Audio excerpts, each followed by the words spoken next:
Alrighty, welcome back to the big show. Tierrai Tall, I'm Jamel Hartman. It's the Daily Hour brought to you by the BAC Group of Companies, Medical House Lindos, and People's Pharmacy. Folks, hey, don't forget to subscribe on our website. Follow us on all of our social media channels to stay up to date with all that we have going on. Help us grow beyond the mic as we do our part to continue to improve our community. All right, without further ado, we're going to find out what is Mr. Barritt's favorite flavor of popcorn as well. You know, whether he likes cheese on it or pickles or something like that. So let's give a warm TDH welcome to our guest for the morning. We've got former politician, and he was with us on election night, John Barritt, folks. Hey, sir. How are you? Good morning. Good. Thank you very much. Too early for popcorn and pickles, though, I have to tell you. I'll be honest with you. I don't do popcorn, and the reason is, while I like it, it doesn't like me. I suffer from diverticulitis, and popcorn is not a friend of someone who suffers from diverticulitis. Okay, that word's big. What is that? I can't even pronounce it. It's diverticulitis. It's basically an irritation in mostly the lower bowel. And some years ago, I had about 2 feet of my lower intestine removed because it was that badly inflamed. And it's amazing. They go through your belly button with laparoscopic surgery, and it definitely affects you. I mean, you're laid up for a while, but it's amazing what modern medicine can do these days. Well, we're glad to have you back healthy and hey, I'm happy. I'm very glad. well, look, we've got a lot to discuss. Thank you for your patience today. You were with us. Hey, look, you are having an engaging discussion. I have to tell you, I was very interested in listening to the views and the questioning and the probing. And then Maya came on with the news, and it struck me as well about St. David's Primary School. We're talking about a primary school. Out there, and that's incredible. And then Maya brought up tourism and Cayman versus Bermuda, and that's a long-standing, age-old comparison that goes on. And as they say in real estate, it's location, location, location. And while we pride ourselves in being on our own in the middle of the Atlantic, there's a handicap that comes with that as well. It is. The climate is not the same as the Cayman, and it's not an easy hop from Miami across to Bermuda as it is to the Caymans. And so and we've got hotel challenges as well. Yep.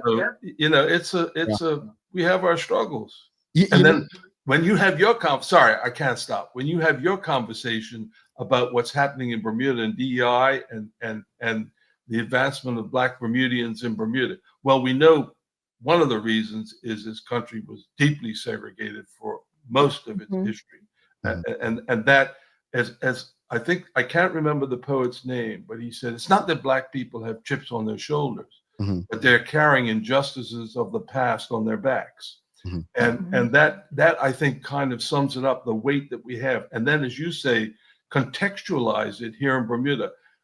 20 square miles, the pie is very small. And the pie that's growing here now is IB. And most of IB is foreign owned. And as Mark Bean pointed out to you, they're looking to satisfy their shareholders. And anything we get, well, we get a lot of charitable contributions from IB.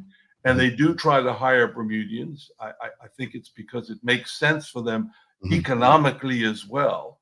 And that's where the action is. And the rest of us are sometimes dividing up a pie that is not growing. And that makes it hard. But you know who you might get on your show to talk about this? Wendell Brown.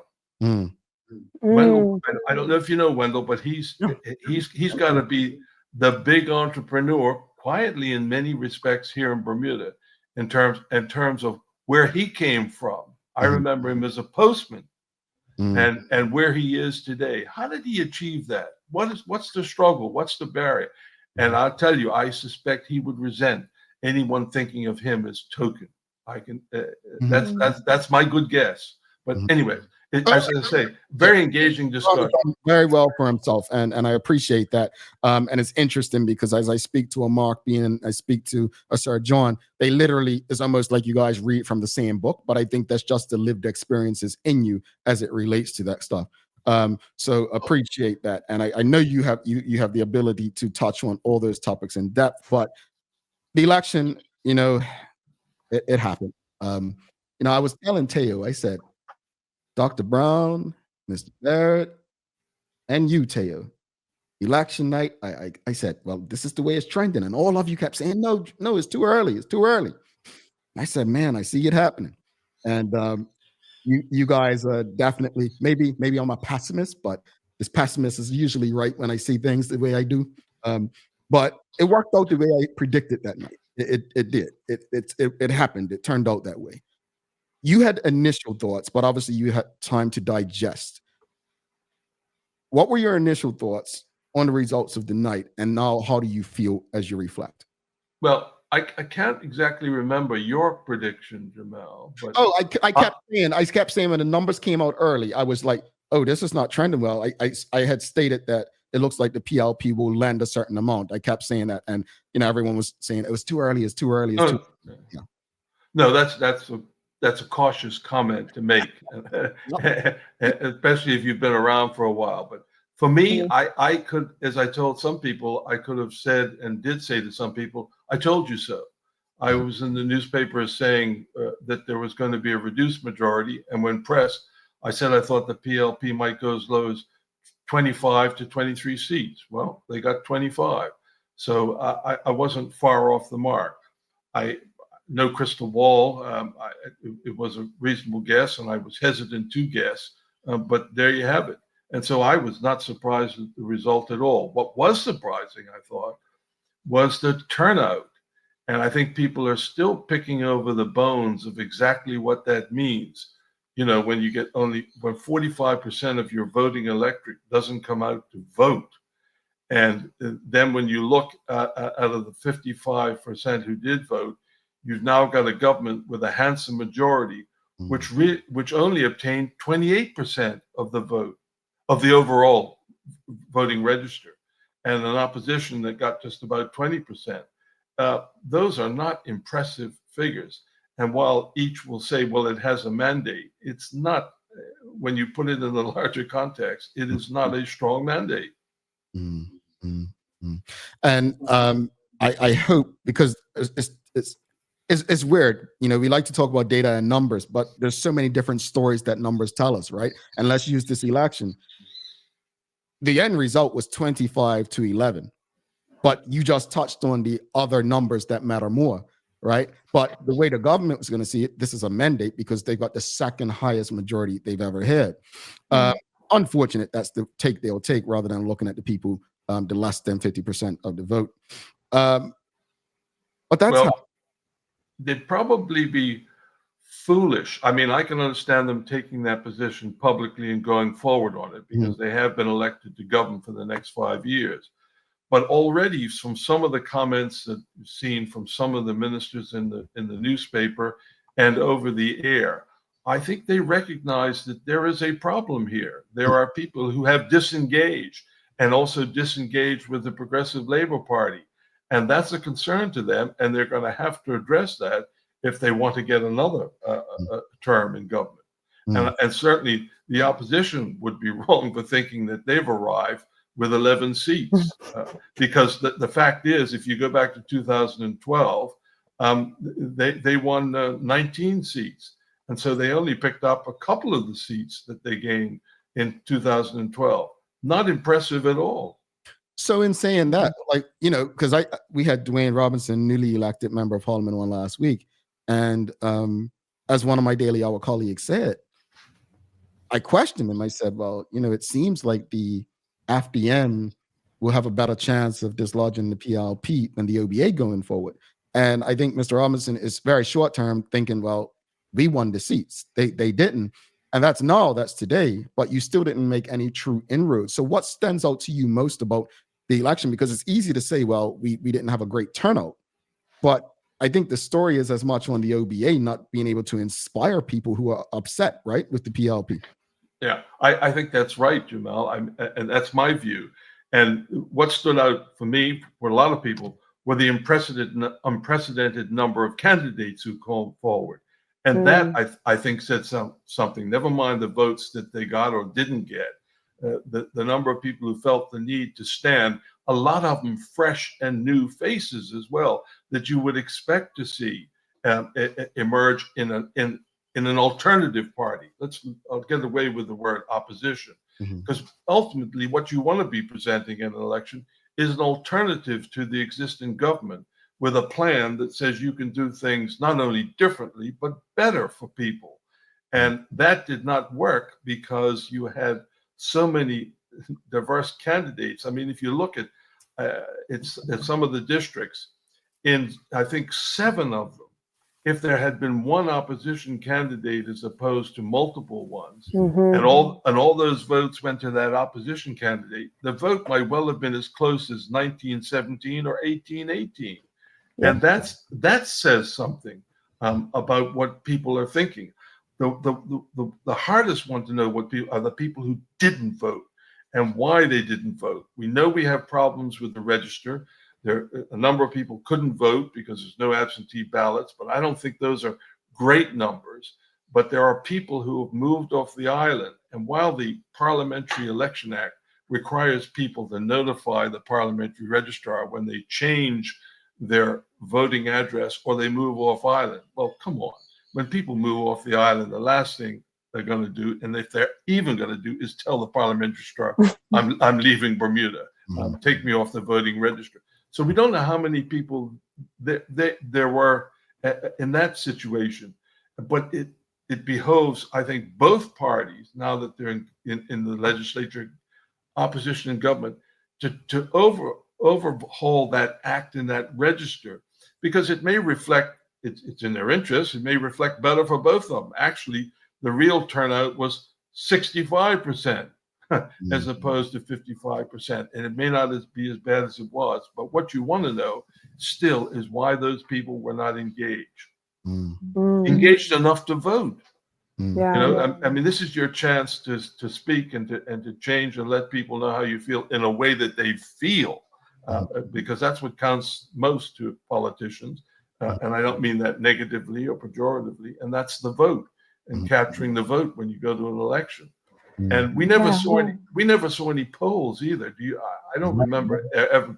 Normally in past elections, people have made polls known as to how things are going and what's important, but we saw absolutely nothing this time around. Do you think the parties did polls but didn't share them for whatever reason? I'd be surprised if they didn't. That's where money is well spent, because it shows you how to key your message as to what issues. And we saw the Progressive Labor Party out of the gate pretty quickly. You'd expect that. They called the election. They're the government. But their advertising, I thought, right from the start, was very focused on cost of living issues. And they tried to trumpet their track record and what they have done and what they propose to do to address those issues. And I thought the OBA was very slow out of the gate on that. Yeah. So we're a month out from the election happening. Where do we go from here? We talked about the voter turnout. We talked about people who may not be here, but here on paper in the parliamentary register. Where does Bermuda go from here? Well, the first thing I think we need to do is to clean up that register so we get a more accurate register going forward.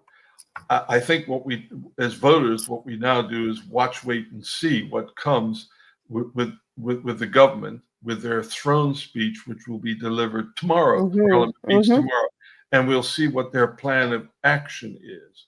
We've already seen some signals from the government in terms of the selection of people who are in cabinet and the posts they've been given and why they've been given those particular posts. And the two that come to mind are Alexa Lightbourne, who was in the Premier's staff, and she's obviously got some understanding and working knowledge of government, and she's been put in charge of, I think, addressing the issues to do with cost of living as it relates to food. And also, I think probably electricity and the regulatory authority comes under her portfolio, and some work clearly needs to be done there, or at least be seen to be done, to try and crack that nut of high electricity bills. And then the appointment of Zane De Silva back into the cabinet, who is regarded and touted as one of the hardest working members of the Progressive Labor Party parliamentary group, who's been put in charge of housing, which is another hard nut that needs to be cracked. And Kim Wilson kept her position in health, where they're going to try and advance a program to bring down health costs. These are the issues that I think matter to people most, not so much politically, but on a daily basis. These are the ones that we come up against, where people are looking for action, where they're likely to get angry. And another one is our potholes. These are the things that I think drive people crazy or make them mad on a daily basis. Yeah, I've been reading your op-eds and I've been really enjoying them. And you say that voter dissatisfaction is going to provide fertile ground for those who are prepared to work for change. What does this change need to be in order for them to attract the voters who are dissatisfied? Well,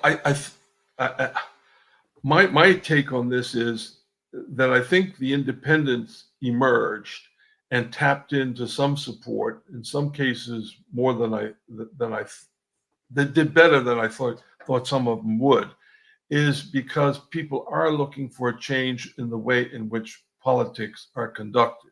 That's the first thing. And if you're going to bring people aboard, you've got to convince them that you are the person to do it, and here's the program to achieve it. And that's all very well, but you then have to connect it back to the most important dots, how that is going to improve their lives on a daily basis. And you've got to build up your creds, and you only do that, I think, on the doorstep, particularly if you are a quote unquote unknown and you're fighting, as the expression goes, City Hall to make a name for yourself. Yeah. You've also written about moving away from the Westminster system. What electoral system do you think would best serve Bermuda now, and why? Tierra, I haven't said move away from the Westminster system. I have my last column that's coming out shortly, I guess, is going to say that we haven't in Bermuda developed the Westminster system as fully as we could have to this point. And I'm not going to attribute blame to anybody. This is something that's built up over the years, starting in 1968 with the not just the introduction of political parties, but as they developed the system of responsible government as opposed to previously representative government. And what we didn't see develop over the years is what I call a network of parliamentary committees to provide oversight, input, and public hearings so that people could get involved in the issues and express their views as well. And what we've seen over the years is the government parties, whoever they are, is they have been about the business of perfecting how they can maintain and exert power and winning elections, as opposed to concentrating on cooperation and collaboration. Because the downside to that is you give your opponents, the opposition, an opportunity to shine as well. And nobody likes to have that done. And one of the key committees, the Public Accounts Committee, which is supposed to provide oversight with respect to government spending, hasn't really developed over the years. It all hasn't been doing its job. And it's had different parties, their opposition finance spokesman heads that committee, and they haven't developed that as well as they should. Now, some people say it hasn't had the resources. Well, that goes back to my point as to how we haven't, I'm going to use this word, I know it's always negative, how we haven't exploited the tools that would otherwise be available to us.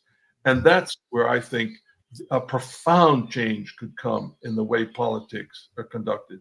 But, that's going to take some generations. We're now, 50 plus years out from the 1968 Constitution order and the introduction of responsible government. We're dealing with the weight of that history and all the negatives that have come with that. But, not to say it can't be turned around, but it's going to be hard work. All righty. Audience, any questions or comments for Mr. Barritt, send them through. We'll get through as many comments and questions as possible. One of the things that people, I've been like this from young when I was politically involved. We often speak about the vote and the power of the vote, but we don't usually speak about accountability, meaning we get people excited to show up at the polls and exercise the right to vote. But then it's like, and I don't like to use complain, but they express the concerns over the next few years, and they don't really do much. Sir John said on election night, I thought people wanted change. And the result, basically, he didn't feel like it was change. How can the general public, how can the electorate go about holding their elected officials more accountable, since accountability seems to be the name of the game? That is a hard question to answer, and it's accountability is a hard thing for an individual person to perform, because, as I go back to the point I just made, we haven't developed the tools for that to happen so that people could be engaged. One of the great things about technology today is that it can be done if we would have public hearings and public meetings, and people can tap in online and either text in their questions or in comments, or come on and ask those questions. And technology is going to give people, I think, well, it does present the opportunity to do that. It's whether or not the legislature will allow that. We've moved slowly towards that in my day, with saying that hearings which heretofore were private can now be held. They have the option of being public. I think it needs to be made mandatory. And the Parliament Act, which governs how the legislature operates, it's dated 1957. I mean, that tells you something right there. And it was introduced in a day when we had independence and a very segregated community, when voters, like people, were meant to be seen and not heard. And back then the vote was landed as well. That act needs to be overhauled. Here's an interesting little fact for you. It refers to people who visit the House of Assembly to watch the proceeding. They're called strangers. And if strangers get misbehave in any way, they get expelled. That all that stuff needs to be overhauled. We need to come into the 21st century here, and to allow for tools of accountability to happen, so people can get engaged and say, okay, it's happening. Because right now, I think a lot of people say, vote. What difference is that going to make? What difference is my vote going to make? Things are going to stay the same. The more and change parties, I get the same old. They all make promises they don't keep. We know that, and but it's leading to a point where I think people, if things don't improve, and there's a good chance things won't improve here, and that's not necessarily anybody's fault here in Bermuda, but the way the world is developing, particularly with Mr. Trump and what he's doing. Anger starts to come in. And when anger comes in, you get some weird results, I can tell you. I mean, we only need to look at what's happening in Washington. It's the only way I can explain in my own mind some of the crazy things that are happening, and the support that this man, Donald Trump, seems to get. Well, since we're on that, I mean, we might as well discuss it. The PLP is delivering another throne speech tomorrow. People have said, well, they just did one in November. What's changed? Is there anything in that throne speech that you would hope to see based on what Mr. Donald Trump, President of the U.S., is trying to do or doing? Well, I'd like to see some movement in the direction which we've spoken about. I don't want to go on because I know I'm sounding like a broken record in improvements and changes to the system, so that we can improve accountability, and not just accountability, but before that, engagement in the public in some of these issues, because they are not easily solved, and people need to be brought in so they can come in. I mean, there's a headline in the paper today about how the cost of living, food can be affected if they put in this great tariff on Chinese-owned or Chinese-built vessels in the States. And one of the ships that supply us is a Chinese-made ship that the cost of may go from $3,000 a port fee to $10,000. Well, you can be sure that'll be passed on down the line. And so these are the sort of issues that people need to be brought in terms of informed and engaged in the event they have any solutions. So I expect, after just the systems, I'd like to see something of government here. We need some fundamental reforms there. I then expect to see how they propose to tackle the cost of living issues as it relates to food, electricity, health health costs, and housing. Indeed. I mean, these are the issues that, I say politics, I don't know everybody's into politics as much as politicians and pundits are, but they do get confronted daily with issues, as I say, that affect them either in the pocketbook or make them angry that they aren't being dealt with, i.e. potholes is a great example. And, these are the things that excite people, not in a positive way at all, but exercise them, I should say. And these are the ones to which I think government has to speak and lay out what their plan is. Indeed. Audience, again, if you have any questions or comments, please send them through. We'll get through as many as possible. Sean Smith's asking, he said, you mentioned MPs do not exploit tools they have available. Your thoughts on why the opposition don't use the private members bill more often as a way to present solutions? Okay, first, terminology. It's the private members bills. You want them to bring public bills that affect the public rather than private members. Usually, members bill, you think of companies and things like that. But I understand the point that's being made. Even in my day, the only way it got done was when I actually rolled up my sleeves and did it myself. Oppositions don't have access to draftspeople who can draft legislation. That's no bar to not doing it, but that's usually the big handicap, that you got to roll up your sleeves and do the work. But there's nothing to prevent the opposition from doing that at all. And that is one tool that could be used more than it is. And in the past, what we tended to do in opposition were to put forward motions, which are basically, this House believes that we should do X, Y, and Z to make the same point. And here's an interesting fact for you. When companies come forward with what are known as private members bills, there's a committee of the legislature which is comprised of government and opposition, usually headed by the deputy speaker, who vet those bills, go over them, suggest any changes that ought to be made, and or approve them, so that they then come to the House, usually with very little or no debate. They have bipartisan or cross-party support and sail through. But we don't have the same sort of committee for public legislation, and where members on each side can go over it. And that's where, and you could make it public, that's where the opposition could make their comments and propose amendments, and some of them might well be taken on board. I'm sure most people understand this. If you propose an amendment on the floor of the House during a debate, that it tends to be embarrassing or showing up the minister who's presenting the bill. What do you think happens? It gets rejected because no one wants to look like they haven't thought of that, or that it's a good amendment to make. But if you do it in another way where the feature of the House is collaboration, I dare say there will be a different result. But that's the way we've used the Westminster system to this point. Got it. We have another question from Karen Simmons, who's asking, Mr. Barritt, what are your thoughts on parish councils and the potential of having elected MPs as ex officio members as a direct line to government?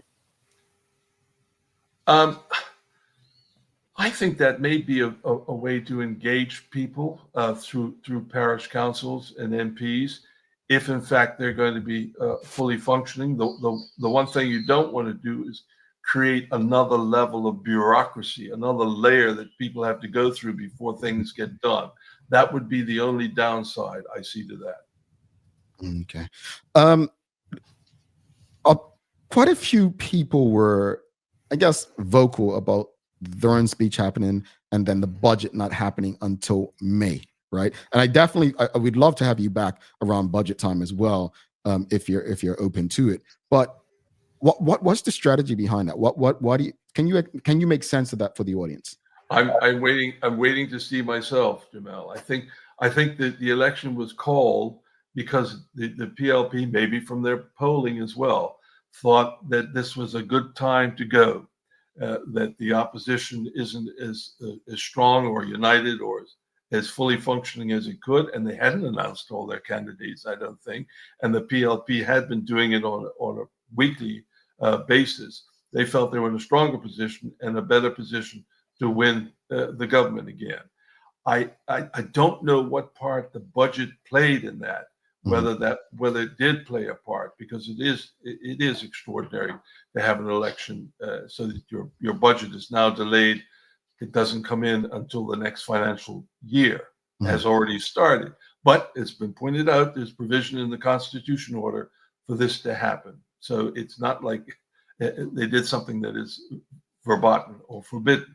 But we're all waiting to see, I think, exactly why, because people are thinking, what is it that they knew that we didn't know, but we're going to find out?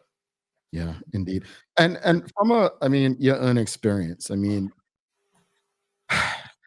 there are independents who, again, we haven't seen an independent win in this current system, but an independent hadn't been successful since 1989. What are your thoughts on them, like going forward? Did they make enough of a dent where there could be some change going forward? Yes, in a couple of constituencies, I thought they did fairly well. I think the trouble with independents, and I said this in my third column that I just did for the Gazette that Tierrai just mentioned, and that is that independents are fine. And I think the attraction to independents and for the independents around was there wouldn't be a party whip. All right, that's one thing. And I think people might embrace that. But on the other hand, as independents, you need to be telling people, what is your plan for the government? What is it that you all agree that you're going to do as a matter of priority to improve life for me here in Bermuda? And that's what they lacked this time around. Some of them all had a 10-point plan, but your 10-point plan doesn't get achieved unless you get 18 other people agree with you. And people don't want chaos. Anyone can run, but not everyone can run a government. And that's what I think is lacking. And that's what independents, quote unquote, will have to do.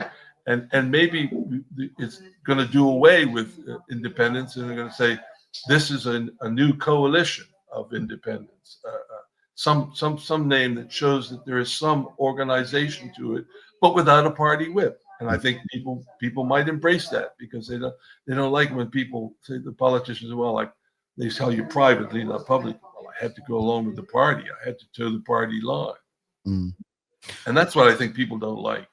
I'm starting to dislike. Yeah. I guess before we let you go, I think elections are very interesting. Parties put out platforms. We have proof just from this show last week that people don't necessarily read platforms. It seems like elections are based on emotion, how people feel. But PLP, basically, as you said, we're very laser focused on the cost of living. From a political perspective, are they going to be able to deliver in this respect, especially when a lot of what happens in Bermuda is dependent on what happens, let's say, in the US, and you see what's happening right now there, Yeah, that's the point I was making earlier. And the way you deal with that is you bring people in on the picture. You don't keep everything close to your chest. You're, as they say, honest with people. You're real with them. You tell them what some of the problems are, and you've got to set up the tools and the opportunities for that to happen.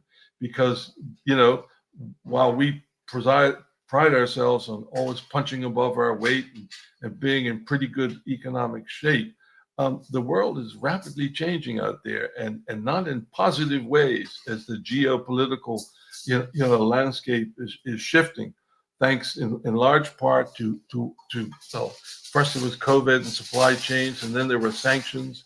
And we see Eastern blocks developing, economic blocks developing, and the Western one seems to be coming apart thanks to Mr. Trump. We're gonna stand to be affected, and it could have a real negative impact here in Bermuda.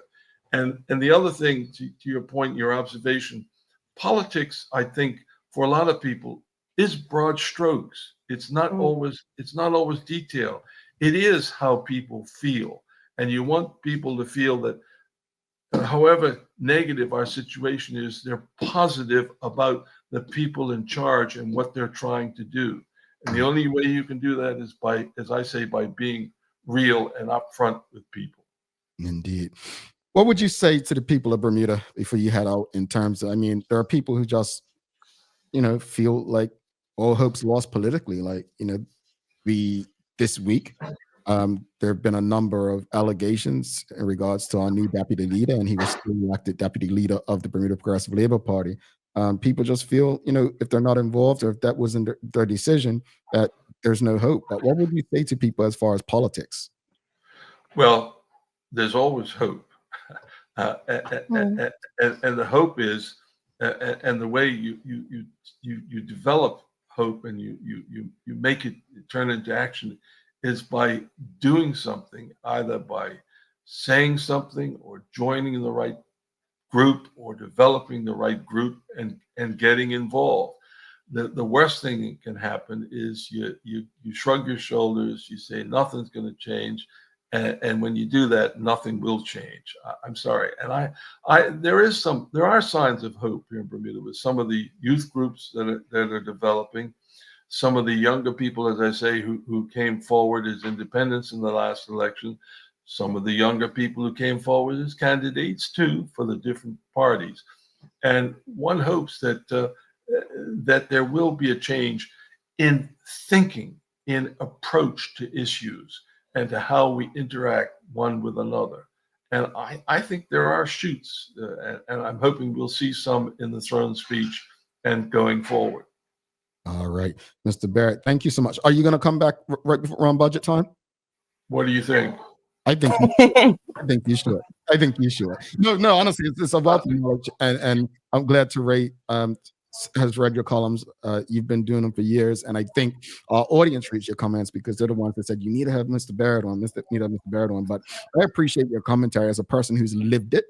In that space, it gives a broader context, a more detailed. I like even the way you addressed the private members question earlier. A lot of people have been saying, and I know for a fact I can share this publicly now. And this is why I'm so passionate about what I speak on. I'm not a person who just gets on a mic and talks or shows up and gives $1 for recognition. Like, we legit, Bermudians Against the Draft, wrote a bill that was presented by an opposition in the House of Assembly. So this is not playtime for me. This is, when I speak, it's coming from a place of lived experience. So I appreciate you very much. And not everyone knows the mystery of Parliament and how it works, and it's not that difficult. I can tell you.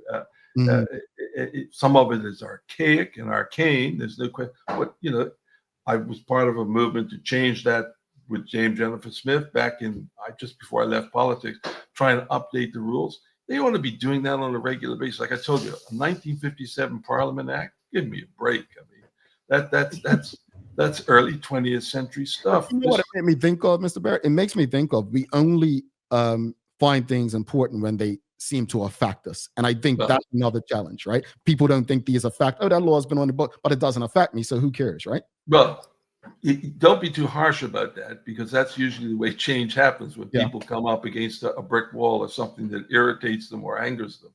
And what we got to do is get more people irritated and angered about this. And the way you do that is by informing them. That's why I'm happy to come on the show and explain some of this stuff. Like, I'm not sure people understand fully how budget works and budget time. And it's you might think it's what a strange way to govern the country. Well, maybe it is, but that doesn't mean it can't be improved, changed for the better. I can tell you. Indeed. Well, thanks again, and again, I mean, I'm happy to come on back and breaking down budget from that perspective. I'm looking forward to it, sir. But we got to run. Thank you, and we'll see you next month. No problem. Nice talk. Nice chatting with you and listening to you earlier too. As I said, that was very engaging. Thank you. The way you conducted yourselves. Thank you so much, sir. We'll talk soon. All right. Good morning. Have a good day. All right. You too. Folks, if you appreciated the conversation, please give us a thumbs up, a love, a like. Make sure you share the conversation with your friends, your family, your colleagues. We're going to take a quick break. We'll be back in about 1 minute, 55 seconds. And then we'll have the daily play and we'll give a daily inspiration and wrap it up.